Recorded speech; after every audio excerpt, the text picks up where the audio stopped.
Hey guys, what's up? It's the Nerd Essential, and I brought back some. Uh, I haven't done all the New Nation story, which when we last left off, Wilkes came up with a plan how to stop the British Army from the British force from overtaking them. So let's find the thing that I'm on. Uh, the answer some things. Uh, Violet asked, like, why would the infantry go before the cavalry would go for the infantry? Because, if you think about it, okay, the cav is there to hit them, and the infantry is a mob, basically. If that makes sense. Let's see.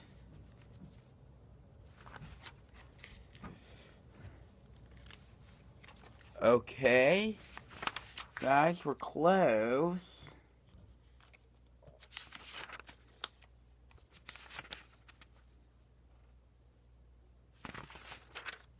Okay.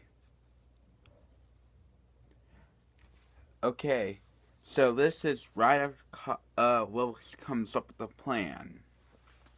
Cox looked up at Wilkes, nodded, and then walked off to collect gunpowder. Okay, I'm gonna pause there, give a little science. Okay, smokeless powder will not explode if it experiences the flame. Black powder, however, will go boom boom. So that's why smokeless powder doesn't work. If you want to see more on that, check out the Mythbusters MacGyver episode. Okay, walked off to collect the gunpowder. Around supper, Cox went up to Wilkes and said, "Charlie, I'm afraid that we don't have enough powder." Afraid, that's how they talk. Afraid. I don't know, that's just how I felt like it worked.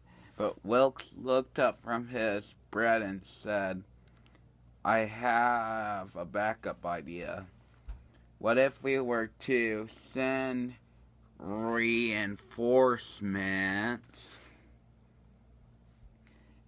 to their camp and make a mess of their weapon and gun store?" "I see," Cox responded, knowing what was coming. A few minutes later, him and 14 men sat off to the British camp. There, a captain meted them and gave them permission to store their powder kegs and set up camp. At midnight, Cox quietly woke up all the men. They mounted up. A private used a campfire log to light a stick. Well, campfire to light a stick. And then he threw it into the store, and they rode off towards the American camp. A sentry heard what was going on and rang the bell, but it was too late. They were getting away. So a sentry shot a soldier's horse. The soldier tried to get freed, but by the time he did, he was being pointed at with a bayonet. The soldier surrendered and was taken to the enemy's encampment. Early the next morning, 2 guards and an officer walked in the pen where the soldier was bounded. "What is your name?" the officer asked. "It is Isaac," the American responded.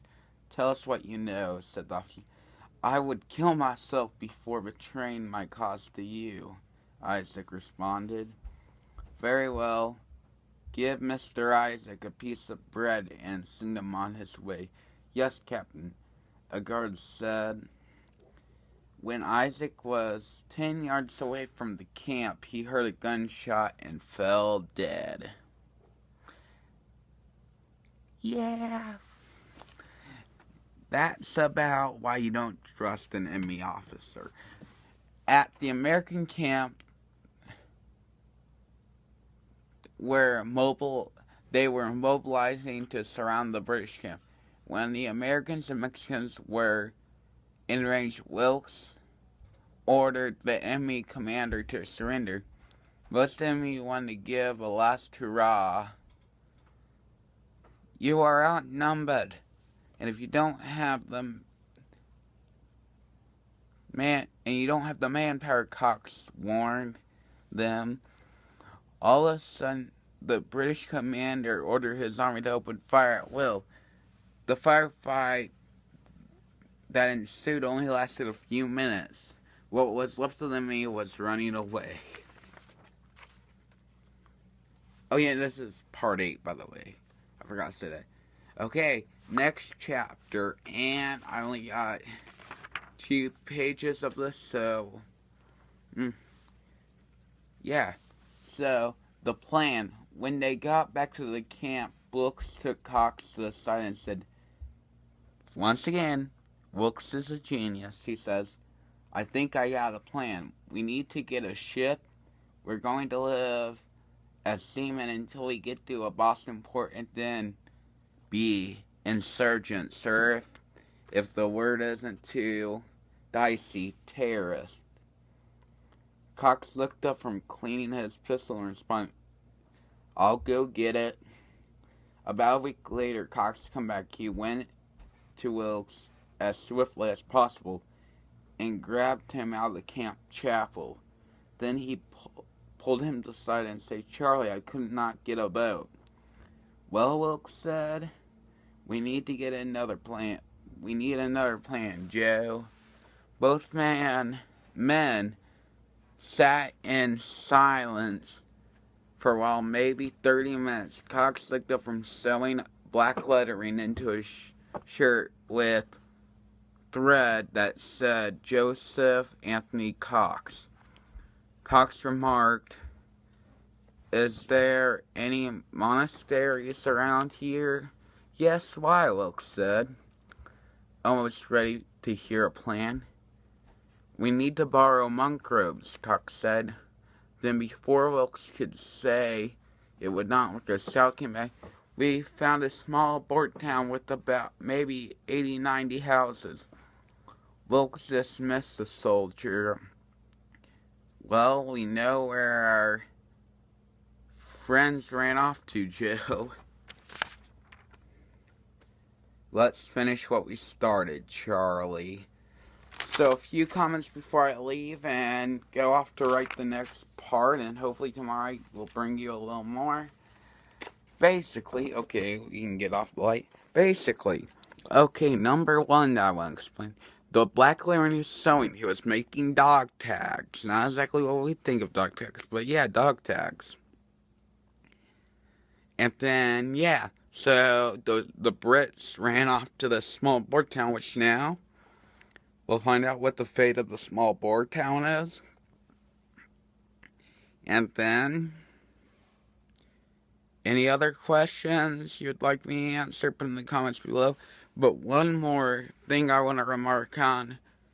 Okay, so at this point, the Mexicans are going to go home. And we'll find out why they went home later. Alright guys, peace out. Nerd Central, sign off for now.